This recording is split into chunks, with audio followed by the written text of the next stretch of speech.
इस कहानी का उद्देश्य किसी की भावनाओं को ठेस पहुंचाना नहीं है, बल्कि सिर्फ और सिर्फ मनोरंजन करना है और जागरूक करना है। इसे अन्यथा ना लें। वह बहुत सुंदर थी। एक दिन वो बोली, क्या आप मेरे घर आ सकते हो आज शाम को? मैंने कहा, कोई ख़ास बात है? वो मुस्कुराती हुई चली गई। वो समझ गई कि मैं क्या चाहता हूँ। मैं अक्षय सिंह गुजरात के अहमदाबाद में रहता हूँ। मेरे पापा का बहुत बड़ा कारोबार है जिसे कई लोग मिलकर संभालते हैं। भावनगर की एक फैक्ट्री मैं संभालता हूँ।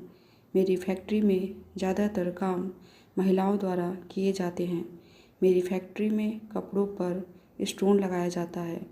महिलाएं इस काम को बड़ी बारीकी से करती हैं।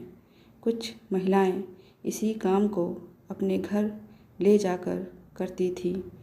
काम के लिए मेरे पास बहुत सी महिलाएं आती थीं।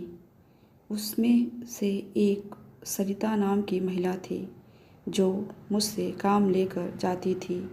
वह बहुत सुंदर थी।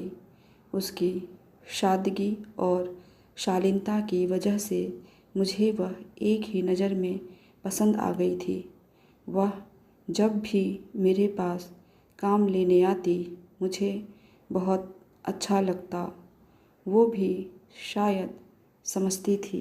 मैं उससे कुछ ज़्यादा बात नहीं करता था।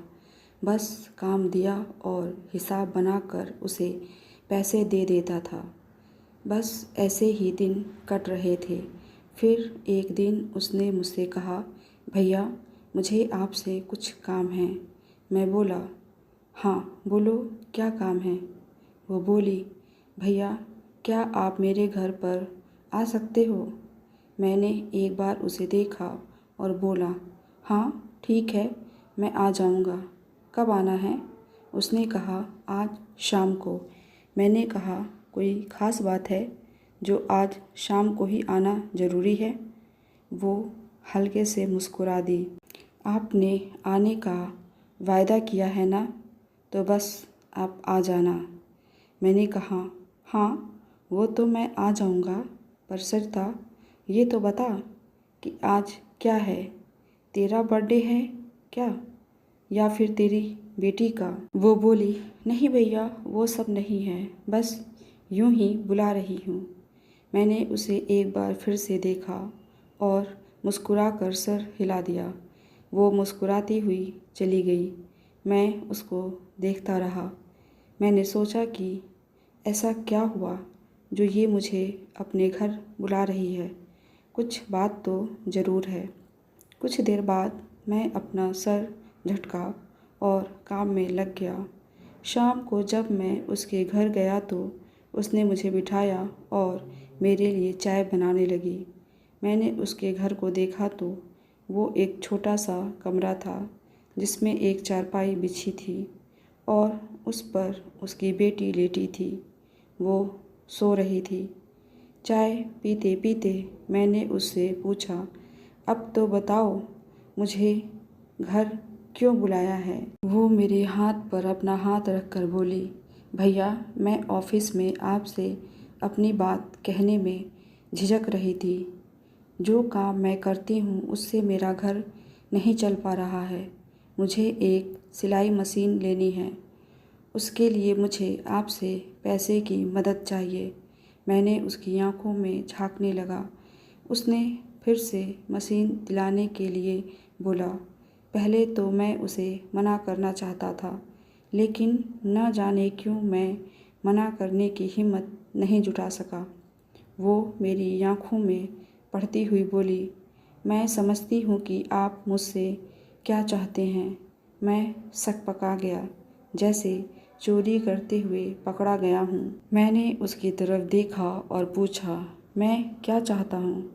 इस पर उसने कोई जवाब नहीं दिया। फिर वो बोली, मैं आपका सारा पैसा धीरे धीरे चुका दूँगी। उसको मशीन लेने के लिए मुझसे मदद की दरकार थी, क्योंकि उसका पति सिर्फ 10,000 रुपये कमाता था। उससे सिर्फ घर ही चल सकता था। उसकी एक बेटी भी थी। उसकी पढ़ाई लिखाई, घर का खर्चा, किराए का घर था तो किराया भी देना होता था। उसके पति की कमाई से घर चलाना मुश्किल हो रहा था, इसलिए उसने मुझे मशीन के लिए अपने घर पर बुलाया था। मैंने हाँ बोल दिया। ठीक है, मैं तुमको मशीन दिला दूँगा, पर उसके बदले मुझे पैसा नहीं, कुछ और चाहिए। ये बात कहना ठीक नहीं है सरिता। मैं किसी मजबूरी का फ़ायदा नहीं उठाता हूँ। जब तक सामने से मुझे कोई चीज़ खुद से नहीं मिलती है, तब तक मैं किसी तरह का दबाव नहीं डालता हूँ। वो समझ गई कि मैं क्या चाहता हूँ। वह नाटक करने लगी। नहीं नहीं भैया, मैं समझती हूँ, पर आप जानते हैं कि मैं ऐसा नहीं कर सकती। मैं अच्छे घर की लड़की हूँ, मुझसे यह सब नहीं हो पाएगा। मैं आपका पैसा आपको दे दूँगी, प्लीज़ आप मेरी मदद कर दो। मैंने उससे कुछ नहीं कहा और उसको पैसे देकर मशीन दिला दी। उसके बाद मैंने उसको कभी भी उस नज़र से नहीं देखा और ना ही उससे इस बात को लेकर कुछ बोला। उसका काम चल पड़ा। उसने धीरे धीरे करके मेरा पैसा वापस करना शुरू कर दिया। पहले महीने में उसने मुझे 500 रुपये वापस किए, फिर दूसरे महीने में 1000 रुपये दिए। अगले महीने उसकी बेटी की तबीयत खराब हो गई। उसके इलाज के लिए उसे 5000 रुपये चाहिए थे। उसके पति ने अपने मालिक से बोला, पर मालिक ने बोल दिया कि वो पैसे नहीं दे सकता है। तब उसने वापस मुझे फ़ोन किया, भैया मेरी बेटी की तबीयत ख़राब है, मुझे 5000 रुपये चाहिए। मैं यह पैसा भी आपको धीरे धीरे करके दे दूँगी। मैं देना तो नहीं चाहता था, पर उसकी बेटी की बात थी, इसलिए मैंने पैसे दे दिए। फिर जब उसकी बेटी सही होकर घर पर आ गई तो मैं उसे देखने उसके घर गया। सरिता सामने ही बैठी थी और उसने नीले रंग की फटी नाइटी पहनी थी। मैंने उससे पूछा, बेटी कैसी है? अब इसकी तबीयत कैसी है? उसने मुझे धन्यवाद किया। आपने समय पर मुझे पैसा दिया, इसलिए आज इसकी तबीयत एकदम सही हो गई है। मैंने उससे कहा, कोई बात नहीं सरिता, तुम्हारी बेटी की बात थी तो मेरा ये फ़र्ज़ था। वो मेरी तरफ एक अजीब सी नज़रों से देखने लगी। मैंने उससे कहा, तुम्हें और कुछ ज़रूरत हो तो मुझे बोलना। उसने भी हाँ बोला और साथ ही उसने ये भी कहा कि मैंने आपको गलत समझा था भैया। फिर मैं अपने ऑफिस आ गया। वो मुझे अब बदली बदली नज़रों से देखने लगी थी और जब भी मेरी नज़रें उससे टकराती तो वो मुस्कुरा देती। उसकी मुस्कान मुझे अंदर तक हिला देती।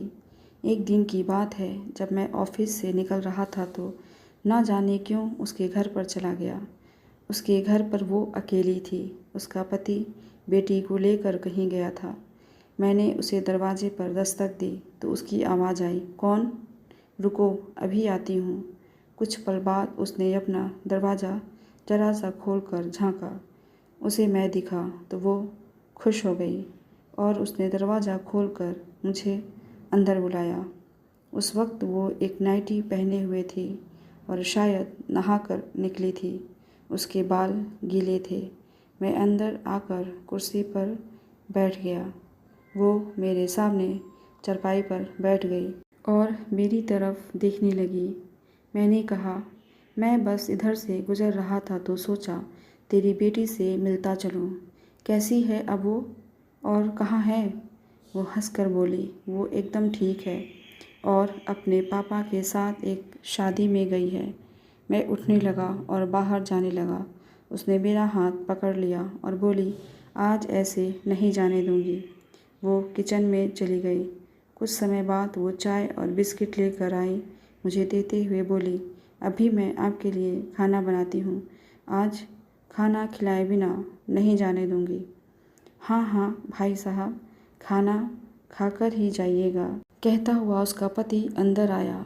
दोनों कृतज्ञता से मेरे सामने नीचे बैठ गए और कहने लगे, अगर आप हमारी मदद नहीं करते तो हम गरीबी में ही मर जाते। आपने हमारे ऊपर बहुत उपकार किया है। आपका बहुत बहुत धन्यवाद। मैंने उन दोनों का हाथ पकड़ लिया और बोला, सरिता ने मुझे भैया कहा था तो मदद तो करना ही था। मैं इतना ही कह पाया और खाना खाकर अपने घर आ गया। दिल में कुछ मलाल भी था और कुछ खुशी भी। कैसी लगी आपको ये कहानी कमेंट करके ज़रूर बताइएगा। ऐसे ही कहानियाँ सुनने के लिए चैनल को सब्सक्राइब कर लीजिए। मिलते हैं अगली कहानी के साथ। धन्यवाद।